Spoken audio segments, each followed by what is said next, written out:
The Regent's Park estate is over 2,000 homes, built after the war, and it contains several quite distinct phases, some of which work really well and some of which work less well. Due to changes in the rail infrastructure at Euston Station, around about 180 homes will be lost. So there's a real urgent need to re-provide those homes in a very close distance. The feasibility work identified 3 different types of development opportunity. Firstly, we were looking at short-term sites that could deliver homes where people needed them now. These needed to be free of constraints, they needed to be available, they needed to be deliverable. And the projects as we speak are on site and they're going up as intended and should be complete this year.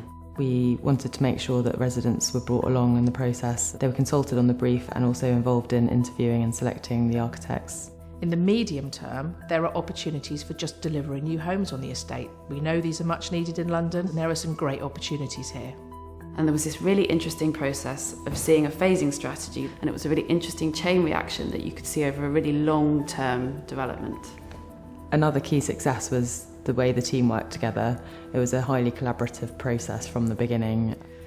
In the longer term, some bigger scale change is needed. Although it wasn't part of our brief, it was really important to us that we understood the wider city context of the Regent's Park estate. We understood how these routes and these important thoroughfares connected with the wider city. This is going to be a major entrance to the new Euston Station, and we need to create buildings that can perform well in that role.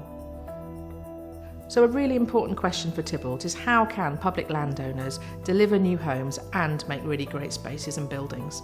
We're also interested in properly solving planning, design, architecture delivery issues and making sure things happen on the ground. It's not interesting to us if something isn't going to happen. We want to make sure that it's strategically right as well as in the detail it's there.